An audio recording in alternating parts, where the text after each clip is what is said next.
God, Birdland, what is up? It is 1:09 a.m. here on the East Coast, and we have 102 people already tuned in. How are we feeling? The Baltimore Orioles take game one against the LA Dodgers by a score of 3-2. So much to break down, And yes, how could we forget? And the Yankees lose. The Baltimore Orioles are only one game out of first place in the AL East once again. So let's start from the top. And Nick saying, "Go T, Bollinger is here." Yeah, guys, I'm not going to lie. I was going to shave a mustache, decided, you know what, screw it. If we're going to shave the mustache, I have to do at least one live stream with a goatee. So we're going to see. We'll see what happens. But, right now, the vibes felt like they called for a goatee. So that's what we're doing. That's how we're playing it tonight. Wow. What a game. And let's start off. We're going to start off with the pitching because these pitchers battled their asses off. Absolute battle out there. Cole Irvin, 4 1/3 innings pitched, 5 hits, 2 runs, both earned, 2 walks, 3 strikeouts, gets taken out in the 5th inning. I won't lie, guys, at the moment, I was like, man, why are you taking Cole Irvin out? It felt like another Hyde mismanagement at the moment, waiting. It felt like we were just waiting for, all of a sudden Bowman comes in and he gives up the big hit, and we're all sitting there going, why did Hyde take him out? But no, not today. Matt Bowman? Are you kidding me? 1 2/3 innings, no hits, no runs, no walks, 1 strikeout. I mean, Matt Bowman, have yourself a night. Have yourself a start to your Orioles career. Bowman also gets the win because he was the pitcher eligible once we pass the 5th. And by the way, I saw you said you were in person representing the O's, getting the win.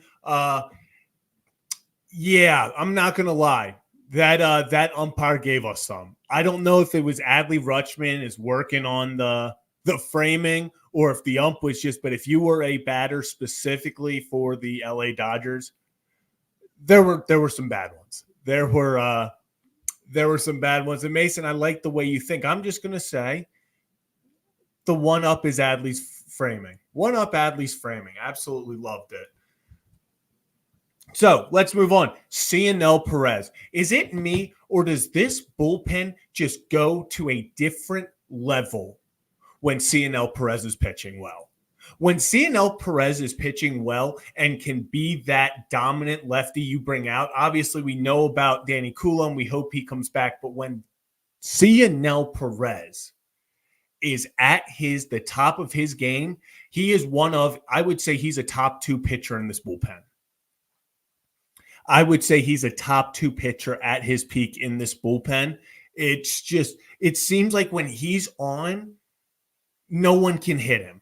And talk about it. It doesn't matter if it's a tie game in the 9th or the Orioles are up 6th in the 7th. This man, if he strikes out, he gets fired up every single time. Every single time. I absolutely loved it. Then we move on to Yennier Cano. 2/3 of an inning, gives up 1 hit, but 2 strikeouts. 2 strikeouts, Yennier Cano. And then closer, Sir Anthony Dominguez. Gets the save, goes 1 inning, 1 hit, 1 walk, 1 strikeout. Man, does it feel good. I know it got a little iffy. The heart rate, the heart rate started going a little bit.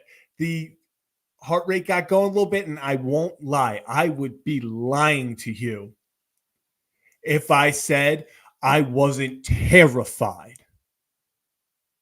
watching Shohei Ohtani sit up there as the game-winning run would have been on second. Shohei Ohtani being on deck was just scared the crap out of me. So I'm glad Sir Anthony was able to get it done the way he did before he even had to face Shohei Ohtani. Now let's talk about the offense, because this offense, man, what an interesting day. It's one of those games where you look, the offense as a whole got 7 hits, but we'll get into it. Felt like the entire lineup actually got on base. Oh, that's a lie. That's a lie. Yeah, actually, yeah, I think a majority of the lineup got on base, but 0 for 6 with runners in scoring position. Boom, boom, Birdland. Justin beating me to it. But before we get into the offense, it would be a shame if I didn't introduce this other half of Kevin and Zachary X, Kevin Ostreicher. Kevin, big, massive win in LA. Also, I have a goatee. How are we feeling?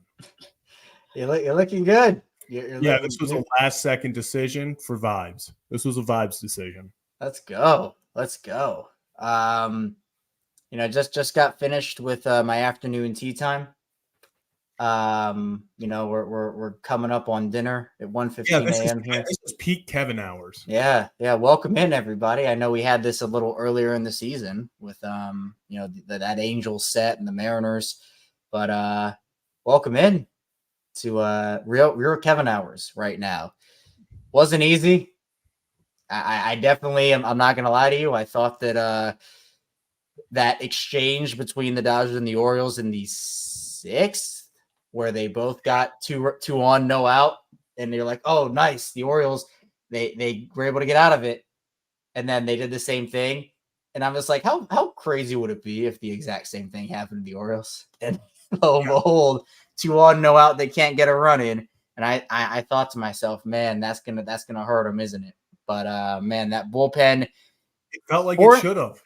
4 2/3 scoreless innings against one of the best lineups in baseball is more than impressive. You got to tip your cap. And you know what, Zach? Sometimes you're gonna get Tiagos. Sometimes it's gonna happen. But sometimes we'll get your Mats in there. Sometimes we'll get your Mats. Oh man, baby!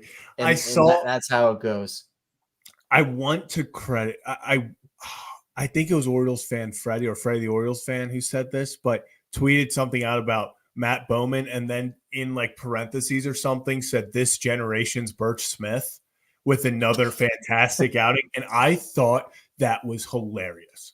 So if someone can remember who posted, I want to say it's Freddie the O's fan, but that had me dying laughing. I'm gonna give you or anybody else a meme, and it's going to be a matter of how quickly someone makes it and posts it, which I think you're like the all-time quick meme creator, so I think you'll probably do it literally as I say it to you. But you know the picture of Andy dropping? Yeah, I don't want to play with you anymore. So it's Matt, it's Orioles fans, and then Matt Bowman is the new toy, and Birch Smith is the old one with the I don't want to play with you anymore. For the meme, man. I feel bad for Birch. I feel bad for him. But at the same time, he hasn't really produced. So what can you do? Yeah, I mean, and you hope he just gets back on track. But Matt Bowman looks like so far, Matt Bowman looks like a fantastic pickup. And listen, how many times have we've talked about this, Kevin? How many times? This is why the Orioles take these flyers on guys. Because you never know. You might get Thiago Vieira's. Wow. Little tongue twister there. Sometimes you get him. Sometimes you get Matt Bowman's. You get Birch Fishes. Jeez. Birch Smiths. I call Birch Smith Birch Fish way too much, Kevin. I know. It's such a habit. You know, Joe, I see do not name a fish after. I don't have enough in the tank. But you know what?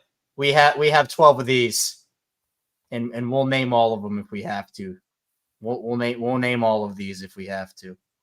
We'll have to. We might have to. And Kevin, I was just saying, I said it. There were 104 people on at 109 when we started. As it went live, there are 150 people watching at 118 in the morning. Let's go. Absolutely appreciate it. All of you tuned in. If you're new to the channel, hit that like and subscribe button. This is Kevin and Zachary X. We go live after every single Orioles game, win or lose. And when we say every single Orioles game, As you can tell, we mean every single one. Does not matter what time it is. Also, Ravens coverage, breaking news, everything in between. So we will be live all the time when that stuff goes down. Just appreciate everyone tuning in. 1:19 in the morning, 152 people. Incredible. And appreciate Biohack. Biohack was at the game. I saw actually a lot of Oriole fans. If you were at the game, Biohack, if you want to say this too, I feel like I saw a lot of Oriole fans posting about being at the game. It felt like a good, decent crowd. Obviously, in LA, that place is going to sell out pretty much every time. You're going to get your overwhelming Dodgers fans, but felt like there was a decent amount of Oriole fans there. Kevin, I have one pet peeve. What? Dodger fans, I think, are unfortunately, just as bad as Yankee fans, if not worse, when it comes to every single fly ball they think is a home run. Oh, like, are you talking about Taylor? Are you talking about, yeah? Yes. It was a routine fly ball, and that stadium erupted.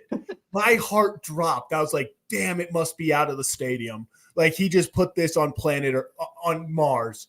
And then Colton Cowser didn't move. Colton Cowser just grabbed it. Like, it wasn't even like warning track, anything. It was literally mid left field. Colton Cowser, routine play. Well, and I think I got a notification on my phone after the game ended, and it was like Chris Taylor flies out to deep left. And I'm just like, what? It was insane. Like, I did routine plays, and all of a sudden there were a few that deserved it that were warning track shots, but there were like pop-ups that the place was erupting. And I was like, guys, we gotta let's simmer down here. Yeah. You know what? At home, though, I think that's always kind of what happens. Especially when it's a close game like that. You think you're about to walk it off, and there's a ball that's even just a little bit towards the outfield in the air. Home fans are going to be like, oh, this is it. Oh, this is – if it doesn't look like a pop-up, it's – yeah. Fans are going to stand up. Yeah. So we just talked about a lot about – well, so I didn't leave the park, but there seems to be a certain player who we've even admitted we did not think was going to be here necessarily. Fans were calling for his DFA, but I think Ramon Urias is inevitable right now. I don't know what it is. It just it feels like, man, give him credit. The guy would sit on the bench for days over days at a time, just waiting for his opportunity. When he got in, he'd do well. He'd do well. But all of a sudden, was handed the keys to the starting role after, obviously, Westbrook goes down. They tried Kobe Mayo out. Then they're like, hey, we're just rolling with you. We're rolling with you, Ramon. And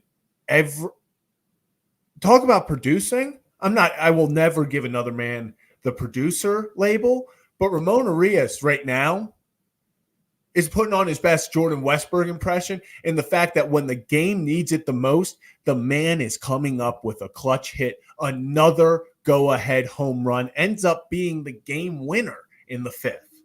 Yeah, who needs Jordan Westbrook? The Orioles. The Orioles need Jordan Westbrook, so please don't. The Orioles, please. But yes, while Westy is down, you could not imagine a better situation. So hey, you know what? I cover the Ravens. Did you know that? It goes back to the. I know, crazy. No way. Yeah, I do host Locked On Ravens. I don't know if anybody knew, but it reminds me of the Ravens last year, where a guy goes down and you're like, all right, a depth piece really needs to step up and just carry it until somebody comes back. And they had multiple different positions where that happened. And for the Orioles, while it might not be every single position that's happening with that, Westy goes down and you're kind of scrambling, because it's like, okay, is like Ramon going to be an everyday player now? And like with inconsistency and like, it wasn't working for him early. But remember that streak of errors, and people wanted him to send to Mars. Like, there were plans to send Ramon Urias to Mars.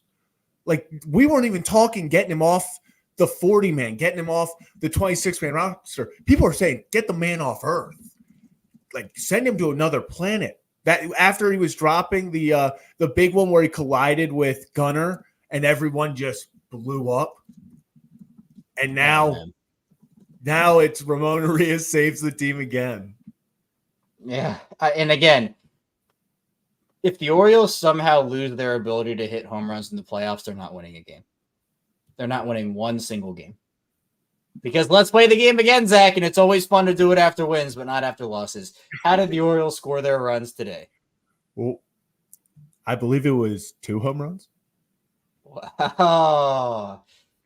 Look at that. This team. You're going to hit them, make sure they're with guys on, and they got the one with guys on. Yeah, and that was the difference. That was the difference. 2 solo shots would not have been enough. Man, you mentioned it with the 0 for 6 with runners in scoring position. If you're gonna live and die by the home run ball, at least make sure you're hitting the homers and your pitching staff can back you up. And between Cole and the bullpen today, I mean, major. I mean, I was impressed.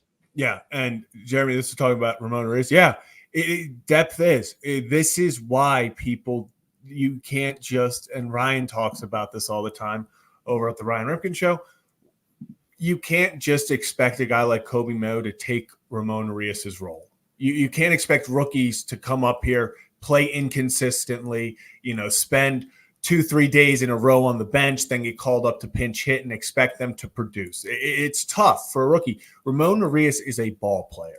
He is the definition of a certified ball player. It doesn't matter if he sits 10 games in a row. It doesn't matter if he starts 10 games in a row. He's going to prepare for every at-bat like a professional, and that's how you end up with a guy who, once given the opportunity, has made the most of it. Yeah, and that's exactly what they need. I mean, every team goes through injuries. We know the Orioles have certainly gone through far too many this year, but you got to keep trucking. And for a team that still has playoff aspirations, hopefully World Series aspirations, I mean, they're not going to give up. That's going to throw in the towel, even though you're missing a bunch of guys right now. They have enough talent. I mean, we talk about this all the time, Zach. The league is so wide open right now. It's so wide open. So why not? Just get into the playoffs and see what happens. And you get the I don't know if you played the Yankees song yet, but the oh no, we'll be playing it in a minute. We'll play it in a minute. Don't you worry. Okay. All right. Okay. I see a few people talking about it. I don't want to we will get back to talking about this specific game. But Kevin, we talked about going into this series. I said the goal is you hope to win one. You hope to win one. You hope to get 2, but you need to win one. You can't get swept. We talked about going into this road series. 7 games, 4 against the Astros, 3 against the Dodgers. We said, unfortunately, the way team is playing with the matchups they have in this, if you go 3-4, you're okay with that. Anything above that is a massive win. With 2 games left, the Orioles are sitting at 3-2 on the road series or the road trip. This is, or I guess, yeah, it's not even a road trip, right? Because we were home. Yeah, it was 4 at home. Yeah, 4 at home. So that through this 7-game stand, you got 2 left and you hope to win 1. If you can win one of these next 2 and it gets to a point I'm yelling for, this is a massive win going into Colorado. And now you sit there, and who's starting tomorrow? Corbin Burnes, the ace, the guy you got, Kevin, to when you need these massive wins, goes out and gets it. And over the past 4 or 5 starts, he has not been that guy. But we've talked to guys, we've talked to former players, we've talked to analysts. They all say the reason that Corbin Burnes is special, what separates these guys is that they don't let previous starts affect their next one. You need Corbin Burnes to wipe it away and get back on track. If Corbin Burnes going up against Walker Buehler, if Corbin Burnes can go out there and win this tomorrow, just dominate tomorrow, you're sitting there, you win the first 2 in LA, you're feeling a whole lot different about this season. That'd be, if you can win tomorrow, not to get ahead of myself, you'd win you'd win 4 of your last 5 against the Dodgers and Astros, and you're suddenly feeling like this team's in a lot better position than you were a week ago. I think a lot of people are just, and myself included, are just still in shock about Corbin recently because we all got so accustomed and so used to 6 innings, 4 hits, 2 runs, like every single start, and that was it. Like there was no ifs, ands, or buts, and it's just been so un-Corbin Burns-like. But can they just sweep a team already, man? Like this ramen's been sitting in my cabinet for like two and a half months. Like I'm going to be 80 years old with this ramen still sitting in my cabinet and not being able. For those who don't know, every time the Orioles sweep now, I eat spicy ramen, but I haven't been able to eat the spicy ramen because the Orioles haven't swept a team in like 2.5 months. And so it's just been sitting up there. I was like, when am I going to be able to do this? So can they just sweep somebody? And how sweet would it be if they were to do it against the Dodgers? That's what I'm saying. This team, the first sweep is going to be against a team like the Dodgers because of just how weird this team is. They'll get swept and beat by the most mediocre teams possible. But my goodness, Kevin, when push comes to shove and the Baltimore Orioles are playing top teams, they're going to show up. I don't know what it is. I don't know what switches in their head, but the Baltimore Orioles are as good as anyone. When they're going up against the top teams, they're going to play up to them.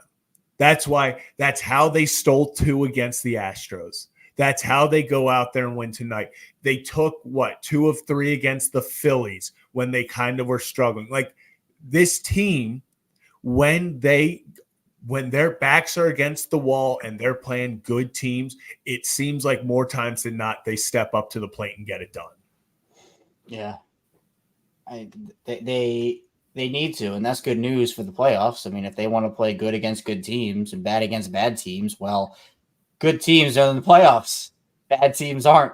So, again, the way this is going to go is they're going to win these next 2 against the Dodgers, and then they're just going to, just sink against the White Sox and the Rockies. It's going to be that type of thing where it is the exact opposite of what should be happening. But lost in all this chaos, I think we forget the Orioles are a good team too. I think we're talking about how the Orioles are playing all these good teams and they need to be able to win against these good teams, and they're traveling to Dallas to play a good team. The Orioles are a good team also. They haven't been playing consistently, but they are a good team. You're looking confused over there. Kevin, dare I say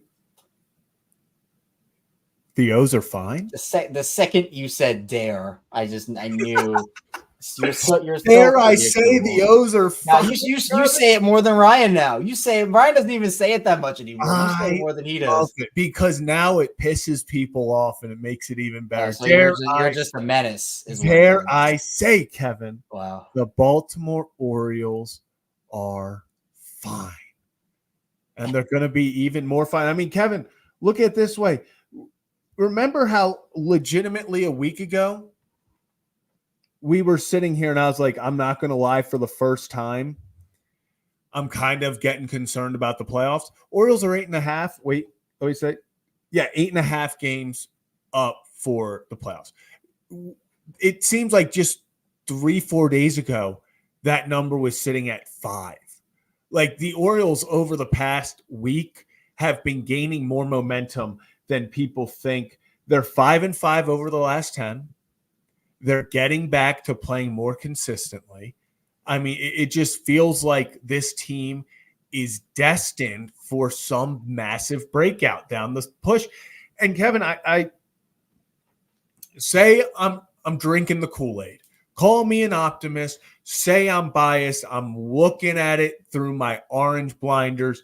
But doesn't it feel like if the Orioles start to heat up in the next week or two, it's the perfect time to get hot for October? This is what we talked about. It's who gets hot at the right time, and you're starting to see the wheels turn.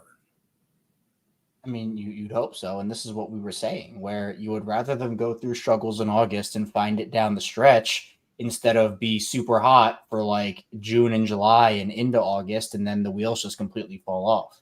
So, again, if the Orioles they've been in a decently long, like just, okay, they're back, then they're not, then they're back again, then they're not, then they're really not back, then they're really back, then they're not back again, then they're back again. So it's like that whole trend. So all I want to see him do is just play with, even if you're not getting pretty wins, just get wins. Yeah. String some stuff together. Mm-hmm. Because it seems like, again, the Orioles and Yankees have their chess match, which isn't really a chess match. They're just like kind of tripping all over each other. And it's, again, like the Yankees lost tonight and the Orioles won. And we've been playing that game for the whole year. Yeah. So if the Orioles can put some stretch, let's just say a 4-game win streak. Let's just say a 4-game win streak. You're on a 2-game win streak right now. If you can sweep the Dodgers and the Yankees, do they have 1 or 2 left against Washington? Is it just the 1 or is it a 4-game set? I can't remember. Let me check real fast. Are they done with Washington? They might be done because actually no. Kevin, I'm not gonna lie. I just It's 1. They have 1. All right, so it's 1. If the Yankees drop the 1 to the Nationals, hey, you know what? If you beat the Dodgers tomorrow, you're tied up again. Mm-hmm. But yeah, see, you pulled Eli's point up, which is a good one because we've talked about how good the reinforcements coming back could be if they get them all.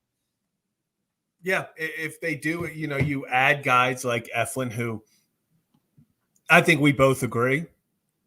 We love when Suarez is pitching well. We love when Dean's pitching well.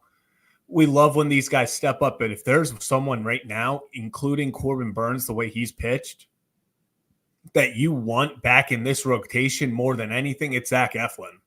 I mean, from the moment he got here, he established himself, and he's like, hey, if you guys need me to be the ace, I'll be it. If you guys need me to be the number 2, I'll be it. He just goes out there and wins ball games. You get Coulomb back, who's your high leverage guy, high leverage lefty. We were talking about before you got on, Kevin, CNL. It feels like when CNL's at the top of his game, this bullpen is on a different level. You get both of those guys, including Jacob Webb, back. This bullpen's looking a whole lot better. Grayson and Eflin back in the rotation. And then, man, Jordan Westburg. If you can get Jordan Westburg back and just playing like he does, oh, Kevin, that's how you get hot. That's how you get hot in October. You get the right pieces back and you go make a run. Do you see this from Baby P? Led Zeppelin. That is absolutely electric. Led Zeppelin, baby. That is like whatever his nickname is. This is now it. I don't care what he's been called over the course of his career. This is now his nickname, and I don't care what anybody says. We are all calling him Led Zeppelin from now on. Much like we all were in agreement that Connor Norby was Nor. We were nobody disputed that. No one person. No one did. No one did. So, yeah. Look, the whole thing, and I'll take this back to football too, for example. I know the Orioles aren't necessarily the Chiefs dynasty that's going on right now, but the Chiefs were not great during the regular season last year. I mean, we talk about the baseball one so often. I just wanted to be different with football. But the Chiefs were not great in the regular season. Their offense was struggling. It was a defense that carried them. They get into the playoffs, and all of a sudden they turn on the Jets, and hey, they're the best team in the playoffs. So guess what? You won the Super Bowl. Mm-hmm. For baseball, we talked about it with Texas. We talked about it with Arizona last year. In that example, I mean, they've been struggling. They've been inconsistent. But again, this league is so wide open. I mean, the Guardians and the Royals are now in a clash for the Central, and like the Royals, baby. Wait, where is it? Lord's team.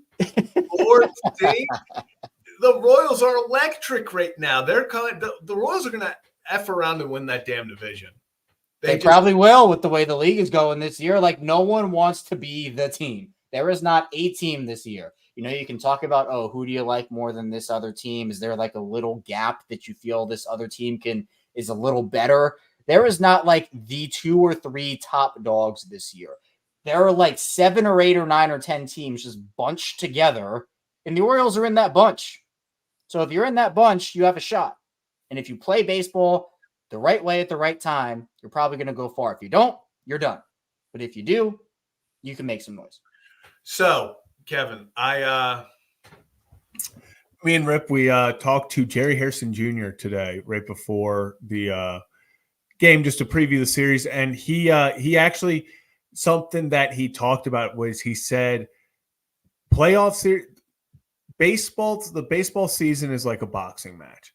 It's a 15-round fight. You throw your punches, you're going to land some, you're going to take some punches, but the whole point is to, at the end of it, you won by points. You don't have to knock them out. You don't have to have a dominant win. It's just about surviving and getting to the end. And then once you get into the playoffs, he said it's a street fight. He said it's 3 games, it's 5 games, it's 7 games. And he said it's why the Diamondbacks were so successful last year, because they sat down and said, hey, if we just start stealing every base, putting runners in motion, putting pressure on the other team, condensing the game with our bullpen, we can rip off 4 wins out of 7. We just got to find a way to win 4 of these. It's not about winning 4 straight dominant ones. It's out of 7 games. Can you scratch and claw 4 wins out of these series? And that's what the Orioles have to do. It's not about going out there and being this dominant team that runs through everyone and wins the World Series. It's about every single series you go out there and you find a way to scratch and claw away 4 wins out of 7. Yeah. And also, I know this isn't just Gunner here. I know this is you as well. God. Jesus. I hate that. God, that pisses me off to this day. After all we did for that man, we started his career Jeremy Guthrie. Orioles legend or Royals legend? I think he's now banished from Baltimore. I ain't acknowledging him as no legend. not today. Man, Kevin Millwood, Orioles legend. That was a good one. That was a good one. Man. Yeah. Vibes are incredible right now. There are. I mean, look, it is almost 1:45 in the morning. We have over 150 people watching. You are experiencing what my schedule is in real time, so hopefully you're enjoying. I'm sure many of you are not, but this is what I go through every single night with my work schedule. So appreciate everybody being here. This is Kevin and Zach React. We are your Orioles post-game destination, Ravens post-game destination, Baltimore sports post-game destination. So if you're new to the channel, hit that like and subscribe button, because we're here for you. We take you through all the emotions, happiness, sadness, anger, anguish, ecstaticity, whatever that emotion is, all the different emotions. We bring you to it and have a lot planned, a lot in store. We've had some technical difficulties getting some stuff going. So we're trying to look. Technology is not my friend, so it's probably my fault why everything's kind of going the way it is. But yeah, it's a fun time over here. Yes, we are. We will be reacting after every single Ravens game, so you can't get rid of us just once the Orioles season ends. We will be here all the time. Yeah. And Kevin, the people are asking for it. So I know the Orioles wins are sweet, but they're even sweeter, Kevin, when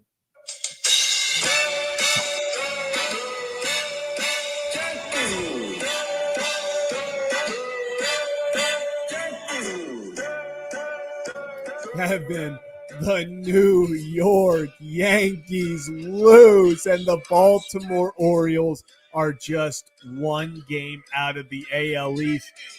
These two are like that messy couple that can't stay away from each other. The Yankees thought this was their opportunity. I was seeing Yankees tweets, the media talking about how the Orioles going up against the Astros and Dodgers, this was the time for the Yankees to go and take the division, steal it, run away with it, while the Orioles have to take on these top teams. Orioles suddenly 3-2 through the first 5. They crawl back within a game. It's good. We're talking about street fights in the playoffs. You want to know what's going to be a street fight, Kevin? Orioles, Yankees, 3 games, right before the end of the season. That's deciding the playoffs.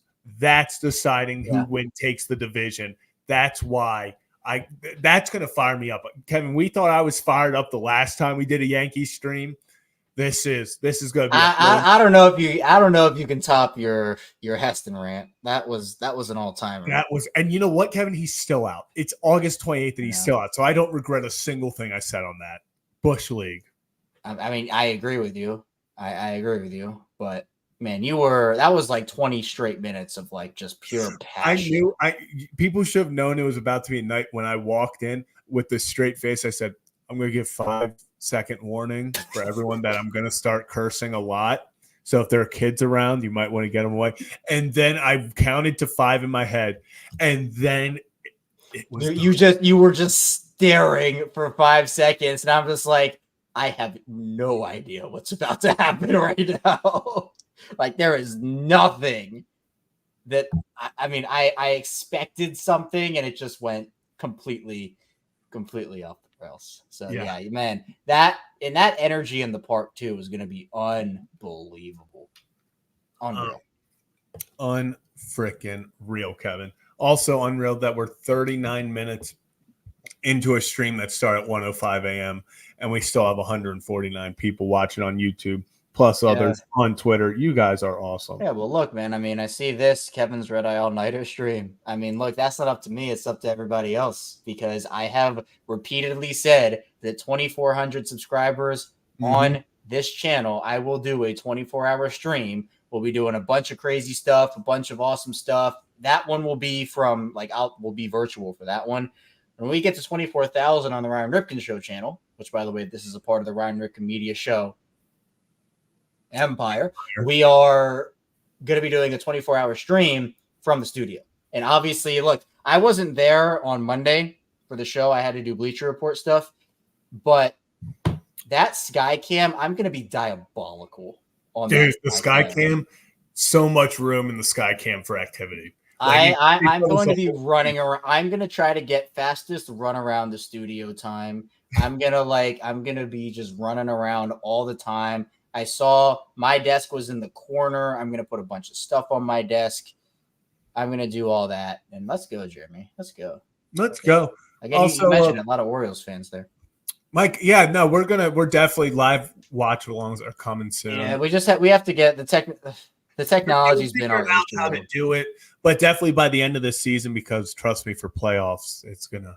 Yeah, I think every game we'll try to do something. I know Zach will probably go to some of them. Yeah, I don't know if I'll be going to any of them, but we can do them together when we're both not. But if you go, I can kind of try to hold that one down. Kevin, and honestly, might be relying on the Discord for that a little bit because I don't know how we're going to watch the games, you and I, on the same feed.